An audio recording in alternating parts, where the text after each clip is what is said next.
और सबसे पहले आपको बताते हैं कि engineer Abdul Rashid, member parliament Baramulla north Kashmir, engineer Abdul Rashid के वालिद का एम्स नई दिल्ली के अंदर थोड़ी देर पहले इंतकाल हो चुका है। इंजीनियर रशीद के वालिद का इंतकाल हुआ है। पिछले काफ़ी अरसे से बीमार थे, श्रीनगर अस्पताल में थे, उसके बाद एयर एम्बुलेंस में उन्हें दिल्ली लाया गया। एम्स के अंदर उनका इलाज चल रहा था। हाजी खजर मोहम्मद शेख जो इंजीनियर रशीद के वालिद हैं, आज सुबह all India institute of medical sciences Delhi के अंदर अपनी आखिरी सांस ले ली है। बताया जा रहा है कि 85 साल उनकी उम्र थी और फैमिली की तरफ से उनकी डेथ की कंफर्मेशन कर दी गई है और पार्टी की तरफ से इंजीनियर रशीद को अबूरी तौर पर रिहा करने की मांग की गई है। कहा गया कि on humanitarian grounds engineer Rashid को तिहाड़ जेल से रिलीज किया जाए ताकि वो दिल्ली अस्पताल आए और लाश को फिर श्रीनगर लाए जहां पर उनके आखिरी रसूमात अदा किए जाएंगे। खजर मोहम्मद साहब के जो आज सुबह नई दिल्ली के अंदर इंतकाल कर चुके हैं। जम्मू कश्मीर अवामी पार्टी के तर्जुमान की तरफ से इस बात की वजाहत कर दी गई है कि लाश श्रीनगर आने के बाद, जसद श्रीनगर आने के बाद बाज़ाब्ता तौर पर नमाज जनाजा भी होगा और फिर आखिरी रसूमात भी अदा की जाएगी। तस्वीरें आज सुबह की, अभी सुबह की थोड़ी देर पहले की है इंजीनियर रशीद के श्रीनगर हंदवारा के रिहाइशगाह की, जहां पर आहिस्ता आहिस्ता करके अब उनके अहल खाना, उनके रिश्तेदार जमा होना शुरू हो गए हैं, क्योंकि थोड़ी देर पहले इस बात की तस्दीक हो गई है कि इंजीनियर रशीद के जो वालिद साहब हैं और मौजूदा मेंबर असम्बली जो लंगेट के हैं, उनके वालिद साहब जो हैं उनका इंतकाल हो गया है।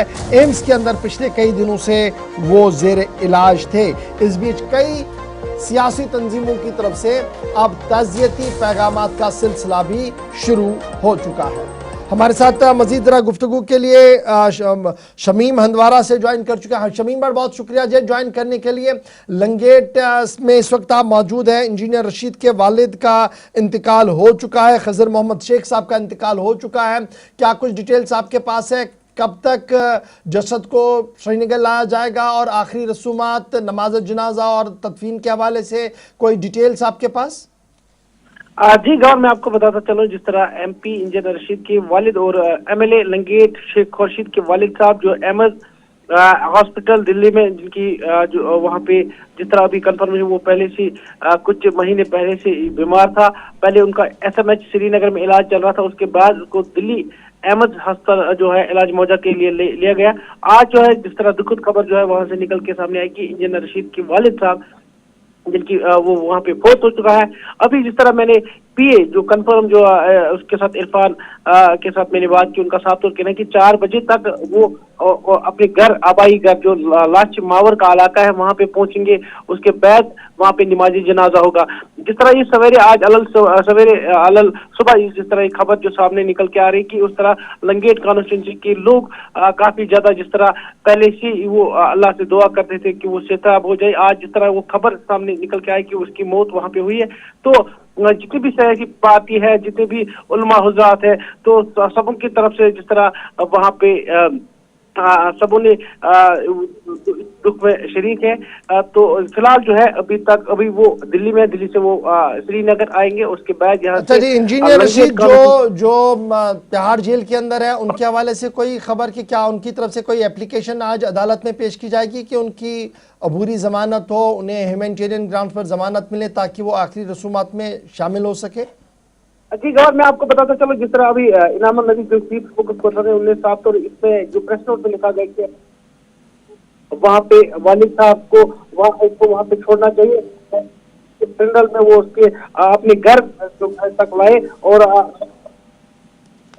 जिस तरह सारी पार्टी को छोड़ना चाहिए क्योंकि वो आपके शरीक होने चाहिए। तो अभी जो है इस तरह की कोई खबर सामने निकल के नहीं आ रही कि, मगर जिस तरह प्रेस नोट उन्होंने डाला कि इंजीनियर रशीद को जल्द से जल्द वहां से छोड़ना चाहिए ताकि वो अपनी वालिद साहब के इस फैसले में शरीक।